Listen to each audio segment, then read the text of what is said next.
नमस्कार विद्यार्थियों, मैं योगिता वैद आज आपको हिंदी कुमार भारती 9वीं कक्षा की पहली इकाई का 9वां मधुर मधुर मेरे दीपक जल।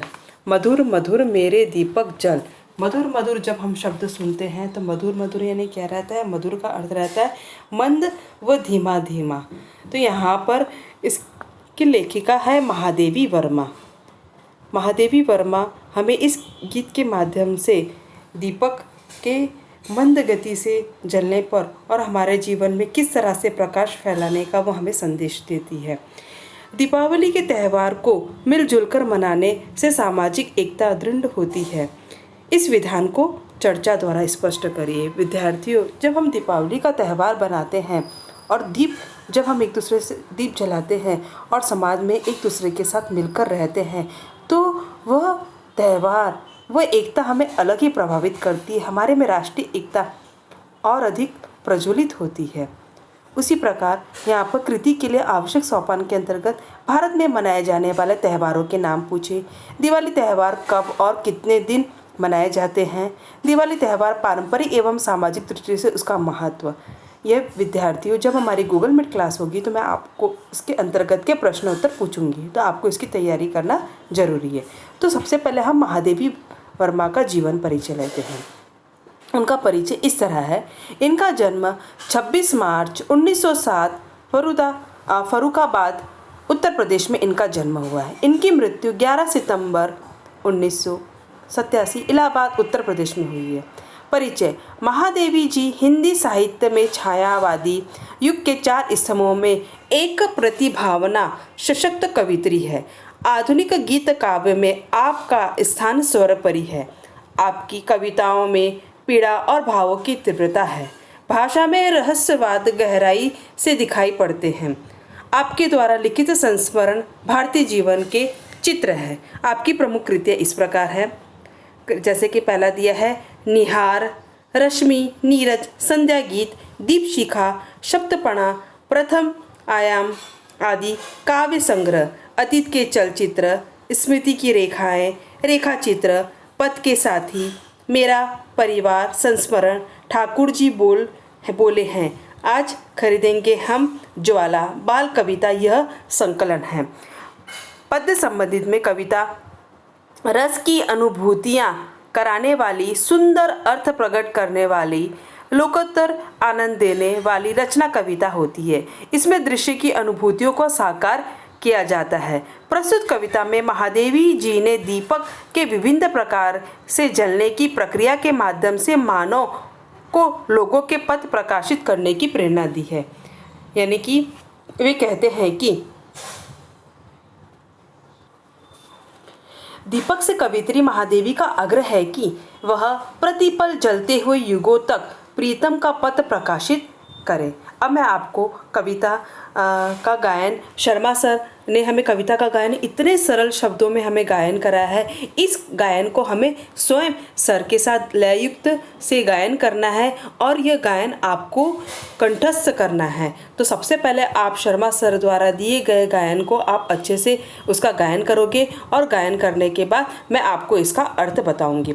सबसे पहले हम देखेंगे मधुर मधुर मेरे दीपक जल, युग युग प्रतिदिन प्रतिक्षण प्रतिपल, प्रियतम का पथ आलोकित कर। यहाँ पर हमें दिया गया है मधुर। मधुर का अर्थ है मंद या धीमा। उसके बाद दिया है प्रतिक्षण, प्रतिक्षण यानी प्रत्येक पल। उसके बाद दिया है आलोकित, आलोकित का अर्थ यानी प्रकाशित। उसके बाद सौरभ फैला विपुल धूप बन, मृदुल मोमसा धुल रे मृदु तन, दे प्रकाश का सिंधु अपरिमित, तेरे जीवन का अणु गलगल। अब यहाँ पर हमें दिया है सौरभ। सौरभ का अर्थ यानी सुगंध। उसके बाद विपुल यानी बहुत अधिक। धूप, धूप का अर्थ दिया है मिश्रित गंध द्रवों का धुआं। यानी कि यहाँ पर धूप का अर्थ क्या बताया गया है? गंध। गंध यानी सुगंध, यानी कि सुगंध द्रवों का धुआं बताया गया है। उसके बाद मृदुल, मृदुल यानी कोमल। उसके बाद दिया गया है सिंधु। सिंधु का अर्थ बताया गया है सागर। उसके बाद है अपरिमित, अपरिमित यानी कि असीमित। उसके बाद दिया है सारे शीतल कोमल नूतन, मांग रहे हैं तुझसे ज्वाला कण, विश्व सलभ सिर धून कहता मैं, हाय न जल पाया तुझ में मिल, सिहर सिहर मेरे दीपक जल। अब यहाँ पर कवि यहाँ पर कहते हैं, अब वापस में कहते हैं यानी कि सलभ, सलभ का पहले अर्थ बता देती, सलभ यानी पतिंगा। उसके बाद सिहर, सिहर यानी क्या है, कांपना। ठीक है, तो यहाँ पर मैंने आपको कठिन शब्द के अर्थ बताए हैं। अब यहाँ पर महादेवी वर्मा क्या कहने चाहती, इसका मैं आपको अर्थ समझाती हूँ। मधुर मधुर मेरे दीपक जल, युग युग प्रतिदिन प्रतिक्षण प्रतिपल प्रीतम का पथ आलोकित कर। कवित्री महादेवी वर्मा दीपक से प्रतिपल प्रतिदिन मंद मंद जलते हुए युगों तक प्रीतम का पथ प्रकाशित करने का आग्रह कर रही है। उसके बाद दूसरा दिया है, सौरभ फैला विपुल धूप बन, मृदुल मोमसा घुल रे मृदुल तन, ते प्रकाश का सिंधु परिमित तेरे जीवन का अणु गल गल। यहाँ पर कवित्री चाहती है कि दीपक धूप की तरह जलते हुए सुगंध फैलाए और अपना कोमल तन कोमल मोम की तरह घुलाए तथा जीवन के प्रत्येक अणु को गलाते हुए विश्व में असीमित प्रकाश भरे। सारे शीतल कोमल नूतन मांग रहे हैं तुझसे ज्वालाकण, विश्व सलभ सुर सिर धून कहता मैं, हाय ना जल पाया तुझसे मिल, सिहर सिहर मेरे दीपक जल। कवित्री दीपक को भी यह बता रही है कि विश्व के सारे शीतल कोमल और नूतन तत्व तुमसे ज्वाला यानी आग के कणों की मांग कर रहे हैं। विश्व रूपी पतंगा पश्चाताप करते हुए कहता है कि वह दीपक के साथ जलकर अपना अस्तित्व नहीं मिटा पाया। कवित्री दीपक को सिहर सिहर कर जलने की सलाह देती है, यानी कि काप काप के जलने की सलाह देती है। कवित्री के अनुसार दीपक का धर्म है स्वयं जलकर दूसरों को प्रकाश देना। हम देखते हैं ना, दीपक स्वयं जलता है और स्वयं जलने के बाद किसे प्रकाश देता है, हमें प्रकाश देता है। एक अंधेरे कमरे में हम दीपक जला दे तो वो क्या करते हैं, पूरे अंधेरे कमरे में वो उजाला फैला देता है, यानी कि वो स्वयं जलता है और हमें उजाला देता है। कवित्री चाहती है कि मानव भी स्वयं कष्ट सहकर दूसरों के पथ में कांटे दूर करे, यानी कि वह दीपक की तरह हमें स्वयं मानव को कहती है कि जिस तरह दीपक स्वयं जलता है और दूसरों को प्रकाश देता है, उसी तरह मानव भी स्वयं कष्ट सहन करे और दूसरों के कांटे को वह दूर करे। अब इस पंक्तियों में या कि कठिन शब्द के जो अर्थ दिए, ये कठिन शब्द आपको आपकी नोटबुक में लिखना है। उसके बाद आपको प्रश्न पूछे गए हैं। दीपक से कवित्री का आग्रह, दीपक से कवित्री का क्या आग्रह थे, इसका उत्तर लिखेंगे। दीपक से कवित्री महादेवी का आग्रह है कि वह प्रतिपल जलते हुए युगों तक प्रियतम का पथ प्रकाशित करे। ये फिर दूसरा प्रश्न दिया है, कवित्री का दीपक से इस प्रकार से जलने का आग्रह, किस प्रकार से जलने का आग्रह, उत्तर है कवित्री दीपक से धूप की तरह सुगंध फैलाने, कोमल मोम की तरह अपने कोमल शरीर को घुलाने तथा जीवन के प्रत्येक अणु को गलाकर असीमित समुद्र जैसा प्रकाश देने का आग्रह कर रही है। उसके बाद तीसरा है, कवित्री से ज्वाला मांगने वाले तत्व।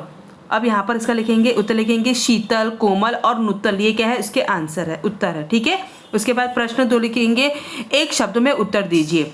मांग रहे हैं तुझसे, क्या मांग रहे हैं तुझसे, कविता अगर हमने अच्छे से पढ़ी तो हमें उसका उत्तर ध्यान में आ जाएगा कि मांग रहे हैं तुझसे ज्वाला कण। तो इस तरह से आपको करना है। आगे, जलते नभ में देख असंख्य, इसने ही नित कितने दीपक, जल में सागर का उर जलता, विद्युत ले घिरता है बादल, विहस विहस मेरे दीपक जल, ध्रुम के अंग हरित कोमल तम, ज्वाला को करते हृदय गम, वसुधा के जड़ अंतर में भी बंदी है तापों की हलचल, बिखर बिखर मेरे दीपक जल। यहाँ पर नभ, नभ का अर्थ है आकाश, असंख्य यानी अनगिनत, जिसे कभी गिन नहीं सकते उसे हम कहते हैं अनगिनत। इसके बाद स्नेहीन यानी कि तेल रहित या प्रेम रहित। उसके बाद उर का अर्थ है हृदय। उसके बाद है द्रुम, द्रुम का अर्थ है वृक्ष। फिर यहाँ पर हृदयगम, हृदयगम यानी कि मन में समाया हुआ। उसके बाद यहाँ पर अंतर अंतर जो दिया गया है वो है हृदय बताया गया है। कवित्री महादेवी वर्मा दीपक से कहती है कि आकाश में असंख्य दीपक यानी कि तारे बिना तेल यानी कि प्रेम के ही जलते हैं। हम दीपक को जब जलाते हैं तो हमें किसकी जरूरत रहती है? तेल या घी की जरूरत रहती है। मगर जो आकाश में जो तारे जल रहे हैं उसे ना तो तेल की जरूरत रहती है, बिना तेल के ही वे जलते हैं और रात के समय धरती को प्रकाशित करते हैं। जल युक्त सागर का हृदय सूर्य की किरणें से तपता है। हम देखते हैं ना, जल युक्त सागर का जो हृदय रहता है वो क्या कहता है? सूर्य की किरणों से तपता है। तभी बादल बनते हैं और ये बादल जल की वर्षा कर मानव का कल्याण करते हैं। यानी कि सागर का जो पानी रहता है वो धूप की किरणों से जलता है और वो जला हुआ वाष्प कहाँ जाता है? बादल बन जाता है और बादल क्या करता है? वो मानव का कल्याण करता है। वो पानी के रूप में मानव जल की वर्षा करके मानव का कल्याण करता है। बादल के हृदय में भी बिजली का वास होता है, उसके जल से ही जीवन चलता है। इनकी हर एक क्या कर रहे हर एक चीज का अपना अपना महत्व बताया गया है। जैसे तारों का महत्व बताया गया है, सागर का महत्व बताया गया है, उसी तरह यहाँ पर जब बादल पानी के रूप में नीचे गिरते हैं वो मानव का कल्याण करता है और जल भी क्या करता है? उसके जल से ही जीवन चलता है। इसलिए कवित्री औरों की तरह दीपक को हंसते हुए जलने की सलाह देती है। कवित्री आगे कहती है कि पेड़ों के हरे भरे कोमल अंगों में भी आग होती है। धरती के हृदय में तापों की हलचल होती है। परिणाम स्वरूप धरती पर कभी भूकंप आते हैं। कवित्री दीपक को बिखर कर भी जलने की सलाह देती है। कवित्री हर समय दीपक को क्या कहती है? कि वह जलने की उसे सलाह देती है। इसी तरह वो मानव को भी कहती है कि जिस तरह दीपक निरंतर जलता रहता है और लोगों को प्रकाश देता है, उसी तरह मानव को भी हर संकट की घड़ी में दूसरों की क्या करनी चाहिए? मदद करनी चाहिए। मैंने आपको कविता की पंक्ति समझाया। अब इसके बाद आपको कुछ प्रश्न पूछे जाएंगे। ये प्रश्न आपको करना है, यानी कि नभ के दीपक की विशेषता। अब यहाँ पर हमने क्या दिया है? नभ के दीपकों की विशेषता क्या है? नभ के दीपकों की विशेषता यहाँ पर हमें इसका उत्तर लिखना है। तो यहाँ लिखेंगे अनगिनत संख्या और स्नेह रहित। क्या है नभ के दीपों की विशेषता? तो यही है ना कि इसकी संख्या क्या है? अनगिनत संख्या है और स्नेह रहित। उसके बाद दूसरा दिया है दीपक को हंसते हुए जलने के लिए कवित्री द्वारा दिए गए उदाहरण। क्या है कवित्री द्वारा उदाहरण? तो यहाँ पर हमें 3 बॉक्स में इसका उत्तर लिखना है। पहले में इसका उत्तर लिखेंगे स्नेह रहित आसमान के तारों का, दूसरा लिखेंगे हम जल युक्त सागर का और तीसरा लिखेंगे हम हृदय में विद्युत समय हुए बादलों का। इस तरह से हम क्या करना है? इसका उत्तर लिखना है। उसके बाद यह उत्तर लिखिए नभ के दीपकों से कवित्री का अभिप्रेत क्या है? इसका उत्तर ये होगा नभ के दीपकों से कवित्री का अभिप्रेत है आकाश के असंख्य तारों से। इस तरह से क्या कहिए एक्टिविटी यानी कि आकृति पूर्ण करने में हमें इस तरह से इसका उत्तर लिखना है। ये आपको आपके नोटबुक में लिखना है। तीसरी पंक्ति मेरी निश्वासों से धुरतर सुभंग न तू बुझने का भय कर। मैं अचल की ओट किए हूँ अपनी मृदु पलकों से चंचल। सहज सहज मेरे दीपक जल सीमा की लघुता का बंधन है अनादि तू मत घड़िया गिन। मैं दृक के अक्ष कोशों से तुझ में भरती हूँ आंसू जल। सजल सजल मेरे दीपक जल। यहाँ पर निश्वासों यानी कि दीर्घ निश्वास या आह भरना। उसके बाद है धुततर यानी कि तीव्रता। उसके बाद दिया है सुभग यानी सुंदर या सुखद। फिर ओट का अर्थ दिया यानी आड़। फिर यहाँ पर लघुता का अर्थ दिया है तुच्छता या हल्कापन। बंधन यानी रुकावट। अनादि यानी कि जिसका आदि न हो। दृग यानी आँख। अक्षय यानी कि न नष्ट होने वाला। उसके बाद कोश का अर्थ है ना संचित या धन।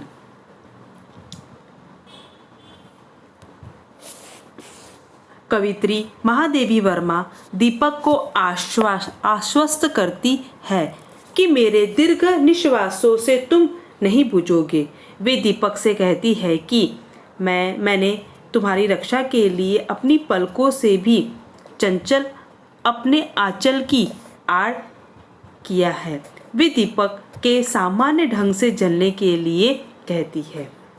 कवित्री के अनुसार सीमा की लघुता इनकी छोटेपन का बंधन है। वे दीपक को अनादि इनकी जिसका आदि ना हो कहती है तथा उसे घड़ियां न गिनने की सलाह देती है। वे दीपक से कहती है कि न नष्ट होने वाले अक्षय आंसुओं के संग्रह से मैं तुझमें अशुचल भर देती हूँ। वे दीपक को सजल होकर जलने के लिए कहती है। तम असीम तेरे प्रकाश चिर खेलेंगे नव खेल निरंतर। तम के अणु अणु में मिट जाना तू उसकी उज्ज्वल सीमित में घुल खिल। मदिर मदिर मेरे दीपक जल प्रियतम का पथ आलोकित कर। यहाँ पर तम का अर्थ दिया है अंधकार, असीम यानी सीमाहीन, निरंतर यानी लगातार, अणु यानी कि पदार्थ का सबसे छोटा इंद्रिय ग्राह्य विभाग। उसके बाद दिया है मदिर का अर्थ दिया नशीला या मस्त। कवित्री के अनुसार अंधकार असीमित है तथा दीपक का प्रकाश चिरंतर है। ये दोनों अंधकार प्रकाश लगातार नया खेल खेलेंगे। कवित्री महादेवी वर्मा दीपक को सलाह देती है कि तुम अंधकार के छोटे से छोटे कण में स्वयं को मिटाकर अंधकार को की प्रकाशपूर्ण मुस्कुराहट से में घुलकर प्रसन्न रहना। कवित्री दीपक को मदिर यानी कि धीरे धीरे जलते हुए प्रियतम का रास्ता आलोकित करने के लिए कहती है। यहीं पर ही हमारी कविता की पंक्ति संपूर्ण होती है। इसके अंतर्गत आपको मैं कुछ प्रश्नोत्तर पूछूंगी। उस प्रश्नोत्तर के आपको उत्तर आपकी नोटबुक में लिखना है। यहाँ पर शब्द संसार में कठिन शब्द के अर्थ दिए आपको नोटबुक में लिखना है। फिर पाठ के आंगन में देखना है। पाठ के आंगन में सूचना के अनुसार कृतियाँ करो। पहला दिया एक शब्द में उत्तर लिखो। लघुता का बंधन, तो यहाँ पर इसका उत्तर क्या लिखेंगे? इसका उत्तर यहाँ पर आएगा, लघुता का बंधन था यहाँ पर सीमा। उसके बाद मांग रहे हैं तुझसे, क्या मांग रहे हैं तुझसे, ये मैंने आपको पहले ही बताया था, तो इसका आएगा ज्वाला कण, तो यहाँ पर इसका उत्तर लिखेंगे आप ज्वाला कण। उसके बाद इस पद्यांश में ऐसे प्रश्न तैयार कीजिए जिनके उत्तर निम्न शब्द में हो। अब यहाँ पर निम्न शब्द में इसके उत्तर हो, तो सबसे पहला क्या दिया गया है? सीमा। अब सीमा के माध्यम से हमें क्या करना है? हमको प्रश्न तैयार करना है। तो हम किस तरह से प्रश्न तैयार करेंगे? पहला, कवित्री के अनुसार लघुता का बंधन क्या है? तो इसका उत्तर क्या आएगा? कवित्री के अनुसार लघुता का बंधन सीमा है। दूसरा प्रश्न है आंसू जल। कवित्री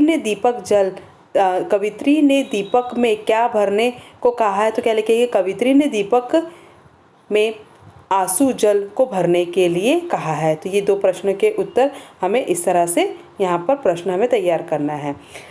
उत्तर दिया, आपको प्रश्न तैयार करना है। उसके बाद पद्यांश में आए उपसर्ग प्रत्ययुक्त शब्द को ढूंढकर लिखो। अब उपसर्ग, आपको उपसर्ग शब्द कैसे ढूंढोगे? जैसे कि निश्वास, तो आपको क्या करना है? उपसर्ग में हमेशा मैंने क्या बताया है कि आगे उपसर्ग लगता है। तो जैसे कि निश्वास मैंने लिखा है तो श्वास, तो नी लगा देंगे तो क्या हो जाएगा? निश्वास। नादी में अ लगा देंगे तो क्या हो जाएगा? अनादि। अक्षय का अ है और उसमें छ कर दें तो क्या हो जाएगा? अक्षय। उसी प्रकार जल में अगर हम स लगा दिए तो क्या हो जाएगा? सजल। और उसके बाद दिया है निम्न प्रश्न 3, पद्यांश की प्रथम 5 पंक्तियों का सरल अर्थ लिखो। तो आपको कोई भी 5 पंक्ति आपको जो भी अच्छी लगी, प्रथम 5 पंक्ति का यहाँ अर्थ बताया तो आप 5 पंक्ति का सरल अर्थ लिख सकते हैं। श्रवणीय, दीपक से संबंधित कोई गीत यूट्यूब से पर सुनिए, आपको सुनना है और उसके बारे में आपको लिखना है। भारतीय त्यौहार में वैज्ञानिक दृष्टिकोण निहित है, इस संदर्भ में अंतर्जाल से जानकारी प्राप्त करिए। तो आपको क्या लिखना है? भारतीय त्योहारों में वैज्ञानिक दृष्टिकोण निहित है। तो वैज्ञानिक दृष्टिकोण का सहारा लेकर आप क्या कर सकते हैं? अपने विचार इसमें आप लिख सकते हैं। यहाँ तक कि हो गया। उसके बाद हम यहाँ पर देखें संभाषणी, तमसो या ज्योतिर्गम, इस पंक्ति की कल्पना का विस्तार कीजिए। तो यहाँ पर आपको समझना है और आपके इसको अपनी कल्पना लिखना है। उसके बाद पठनी में दिया है, क्या दिया है, पाठ्य पुस्तक की किसी कविता का मुखर और मौन वाचन कीजिए। ये आप तो विद्यार्थी करते ही हैं। यहाँ पर आपको उसके बाद प्रदूषण मुक्त त्यौहार, इस विषय पर निबंध लिखिए। ये निबंध आपको अच्छे से याद करना है, आपको असाइनमेंट की नोटबुक में लिखना है। ये जो आपको मैंने निबंध यहाँ पर दिया गया है प्रदूषण मुक्त त्यौहार, ये हमारा क्या है, असाइनमेंट है। आगे दिन में आपको ये असाइनमेंट में आपको करना है। ये हो गया। उसके जैसे कि इसके बारे में लिख सकते हैं कि भारत एक उत्सव प्रेमी देश है, यहाँ विभिन्न धर्म और जातियों के लोग रहते हैं और हर साल हम देखते हैं कि अलग अलग त्यौहार, जैसे अभी हम गणपति गया, अभी अलग अलग त्यौहार आते हैं और हर त्यौहार में हम क्या करते हैं, डेकोरेशन करते हैं और ये करने के बाद हम प्रदूषण भी फैलाते हैं। तो जैसे कि अभी गणेश चतुर्थी का त्यौहार था, जैसे कि मूर्तियों का क्या किया जाता है, विसर्जन किया जाता है। तो बहुत सी मूर्ति प्लास्टर ऑफ पेरिस की बनी हुई रहती है, तो उसको हम क्या करते हैं, नदी या कुएं में हम उसको क्या करते हैं, विसर्जन करते हैं और उसका पानी क्या कर देते हैं, प्रदूषित कर देते हैं। तो उसे हम प्रदूषित करने के लिए हमें क्या करना चाहिए कि गणेश की मूर्ति को हमें मिट्टी की मूर्तियों से बनाना चाहिए और ऐसी करना चाहिए। हमें एक बकेट में यानी कि कोई भी बर्तन में लेकर उसे हम क्या कर विसर्जन करना चाहिए, ताकि हमें प्रदूषण नहीं करना चाहिए। उसी प्रकार दिवाली आती है, होली आती है, ऐसे भिन्न भिन्न त्योहारों के बारे में हम कहाँ प्रदूषण करते हैं और उस प्रदूषण को रोकने के लिए हम क्या उपाय कर सकते हैं, यहाँ पर आपको अपने विचार लिखना है। उसके पाठ के आंगन में वृद्धाश्रम में रहने वाले बुजुर्गों के साथ कोई एक त्यौहार बनाइए और अपना अनुभव मित्रों को बताइए। वृद्धाश्रम जैसे कि जो बुजुर्ग हमारे घर के बड़े बुजुर्ग हो जाते हैं वो तो हमारे घर पे रहते हैं, मगर बहुत से बच्चे ऐसे रहते हैं कि वे अपने माता पिता को वृद्धाश्रम में भेज देते हैं। तो उस वृद्धाश्रम में रहने वाले बुजुर्गों के साथ अगर हम कोई त्यौहार बनाएं तो उसके अनुभव, तो उनके चेहरे में कुछ अलग ही अनुभव आ जाते हैं, उसके विचार हमें यहाँ पर लिखना है। और इस कविता के माध्यम से आपको क्या सीख मिली, यहाँ पर आपको अपने विचार लिखना है कि किस तरह से दीपक कैसे अपने को जलाकर वो स्वयं को क्या कहते हैं, प्रकाश फैलाता है। इसी तरह हमें भी किस तरह से लोगों को प्रेम बांटना चाहिए, यहाँ पर हमें अपने विचार लिखना है। हमारी कविता यहीं पर ही समाप्त होती है। यह कविता यहाँ पर हमारी संपूर्ण होती है। अब अगले पार्ट में आपको हमारा जब अगले पीरियड होगा तब मैं आपको उसकी जानकारी दूंगी। या आपको आपकी नोटबुक में अच्छे से लिखना है, समझना है, और जो आपको समझ में नहीं आता जब हमारी गूगल मीट क्लास होगी तब आप हमसे पूछ सकते हो। धन्यवाद।